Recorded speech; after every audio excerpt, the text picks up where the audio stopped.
Mark Rosewater's article, State of Design for 2023, left players with more questions than answers. In today's video, we'll go through that article together and discuss information that probably should have been included.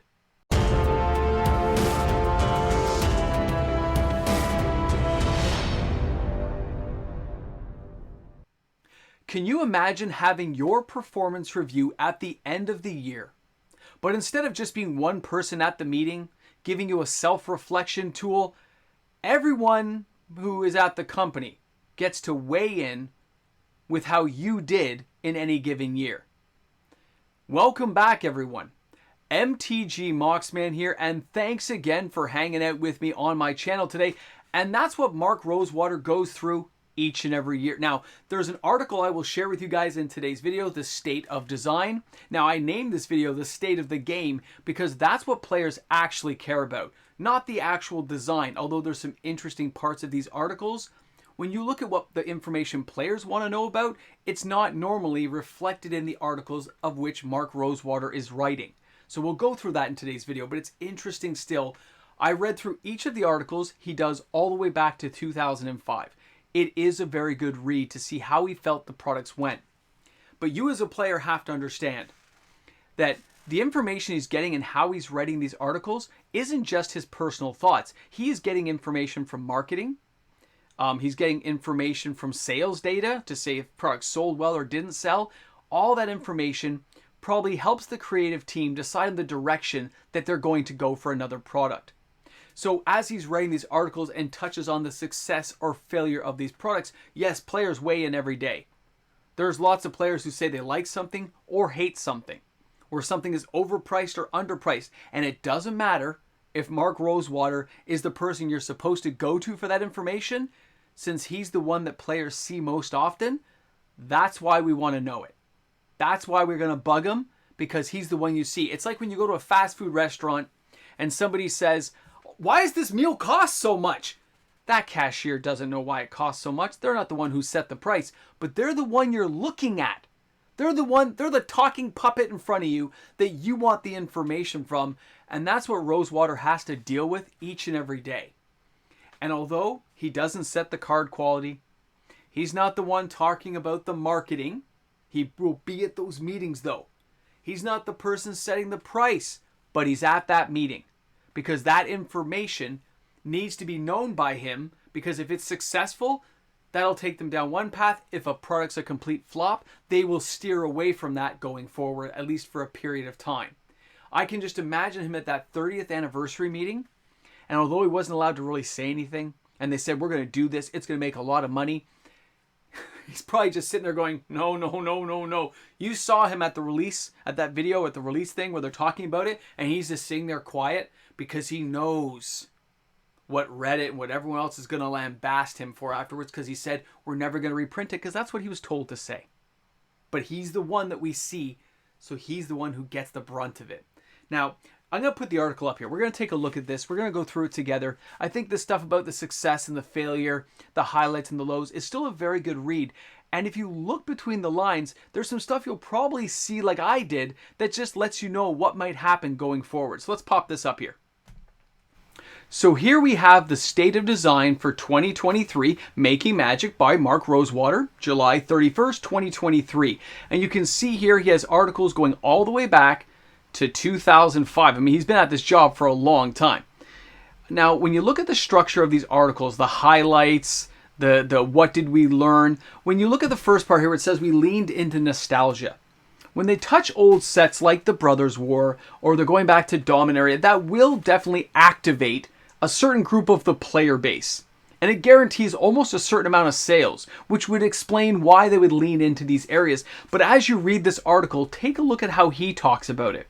When they talk about the concepts and the ideas of what they decided, some of the stuff will seem kind of interesting to you, but other parts you'll say, "I don't care about that. I want to know why you added this to it, or who made that silly decision, because it probably wasn't Rosewater."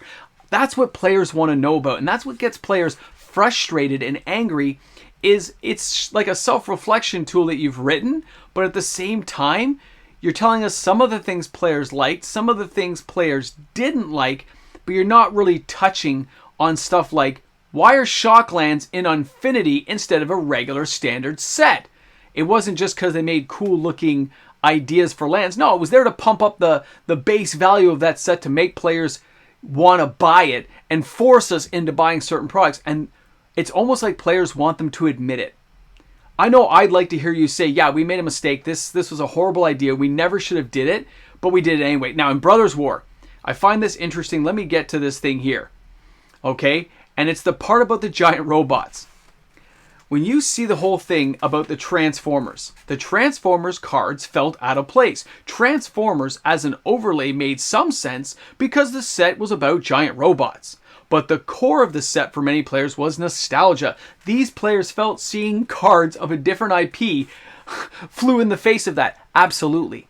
Transformers, for most people I've talked to and most players I've discussed it with, would have loved to have seen a Warhammer 40k type feel, which means you build their own commander decks. Autobots versus the Decepticons made a lot more sense than throwing random Transformers into a Brothers War nostalgic set, which drew a lot of players in and a lot of angry players when they saw that there was Transformer cards there.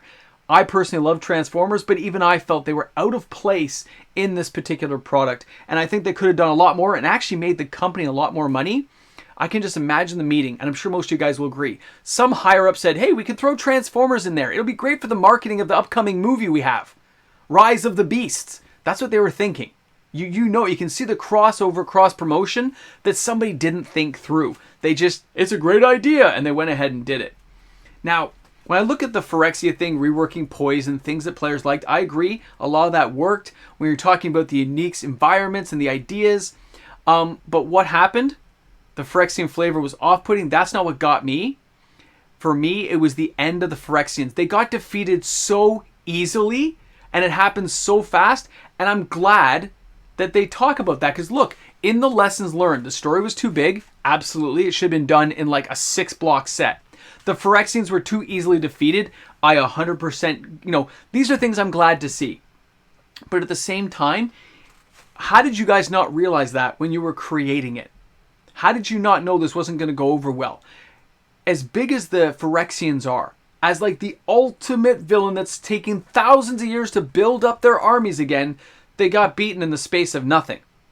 Also, the idea of taking away the Planeswalker sparks, you can see in the article here, that players didn't like it. They didn't like the idea of it. I like the idea of less Planeswalkers. I don't mind the idea of Planeswalkers dying and being gone because they can time travel and stuff just like Marvel. There's so much they should have done that they didn't. Like, see here, players seemed unhappy with the Planeswalkers losing their sparks. Seemed unhappy? No, they were downright angry about it. Not unhappy, angry. They didn't like you for doing that, Morrow. That's what we're talking about. So another year gone by and then he talks about it, but take your time to read the article. I found it very interesting. Okay, it really was. The idea that this is the stuff he thinks about. And I'm sure it is him writing it. It does seem like something he would write from that kind of game design lead thing because he's not touching on the prices. He's not touching on the things that the players care about. Players care about how many times cards are getting reprinted. Because yeah, we love playing the game, but you want us to buy the cards, but you're reprinting too soon. We care about the idea that a set rotates out and the cards now become worthless. The idea that a card gets jacked up in price and then gets banned, like Oko did. These are things players cared about. It seemed like he was more or less talking about a pre-release draft set kind of experience as opposed to building modern decks, Pioneer, Brawl, playing on Arena, wherever you choose to enjoy the game. The idea that this game, and again, he doesn't control the price point, but the idea that we're spending thousands of dollars for a lot of players out there every year buying these products, and the fact he doesn't touch on it, it irks players. It upsets us to know that you don't seem to recognize some of our concerns, but I think he actually does. I think he is well aware of it and he just can't do anything about it. So he avoids that topic. It makes sense, right? Like, I'm sure, it's kind of frustrating, I'm sure, for him to be able to make this great game he loves. He's been doing it for years. He gets great concepts and ideas put out there. And yeah, he probably gets drawn back when he makes a card too powerful. Or some of the R&D team says, look at this amazing card. And he goes, Questing Beast might be too powerful. Like, I'm sure that kind of comes up. But to know that players are going to be angry at him for a price point. Or angry at him because a story gets ended too soon when maybe he didn't have that decision making. But again, he's the puppet we see. He's the puppet we talk to. So although it's the state of design, what players want to see is the state of the game.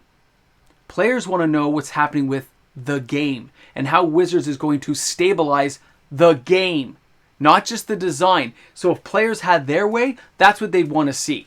That's what they'd want to be a part of. That kind of conversation. I wonder if they'll ever do that. I wonder if they'll step in at some point and do articles like that, because I think that is something players would really love to get into. How they chose the price points they chose. It's almost like, again, we just want them to admit it.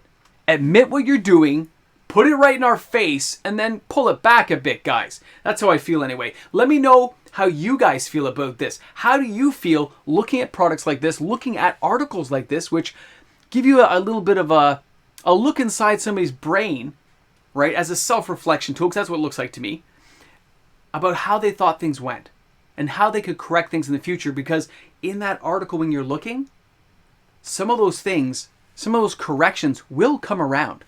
Some of those successes and failures will be determined for future sets. Transformers seemed out of place, but it doesn't mean it's dead. Brothers War seemed to lean too heavy into nostalgia if players didn't know the feel of it, but now the players have had an experience of it, will they bring it back around? Will they bring us a newer world mixed with an older world? There are successes and failures within there that could lead you down the path of understanding what will be coming next for Magic the Gathering. I want to know what you guys think. Slam some comments down in the comment section. And if you enjoyed today's content, don't forget to like and subscribe. Join the channel, turn your notification bells on. And remember, every new subscriber is helping my channel get closer to 20,000 subscribers. We are getting closer every day to the 20,000 subscriber party. Can't wait to be there with you. We're going to have a great time. It's going to be fantastic. The rules for the 20,000 subscriber party don't come out until 19,000 subscribers. When we hit the 19,000 mark, there will be a video describing everything for you guys so you'll understand and have time to prep up for it, okay? So thanks again. Thanks for hanging out with me on the channel. I hope you guys are having a great day in the world of Magic. Looking forward to seeing you guys soon. And of course, we'll have another video tomorrow. Have a great day, everyone. And don't forget, bring a friend to Magic. It is a great game. And of course, this is that moment where we say thank you to the fantastic patrons supporting my channel each and every day, my members of my Patreon, as well as the members of my YouTube membership channel. Thanks again, everyone. Without you, daily uploaded content just wouldn't happen. Welcome back. We're here at the end with a little bit of coffee. Now, no coffee. So, I found those articles interesting. Welcome back to the Ramble Jamble. Ramble Jamble! But when you read those articles, it really doesn't answer the questions we care about, does it? That's how I felt. I enjoyed reading them. I did. The idea of how some of these things came about is interesting to my brain, to how some of the decisions get made. But there are behind-the-scenes decisions that he's not putting in those articles. Why they go down one particular plane of existence versus another, why one is more successful versus another, the vampires versus the werewolves, all that kind of stuff is interesting, but it doesn't answer the question of why you did it. And that's what players care about. That's what players want to know about. You read any of the people out there and you talk to them and have these discussions, you're like, I understand. And I wonder how, it'd be great to know when he retires, having an off-the-cuff discussion, off-the-record discussion with him to see what he would really say. What does he say to Mrs. Morrow? What does he say to her or his kids when stuff comes up? That's what I'd like to know. Because I know Minimox has a secret or two I've told him where I'm like, yeah, those moments happen. So, hey, have a great day, guys. Thanks for being here. Thanks for hanging out at the Marvel Cinematic Universe section of our video, because you guys are awesome. You know it's true. All right, we'll have another video. We'll be there tomorrow. We'll all still be here.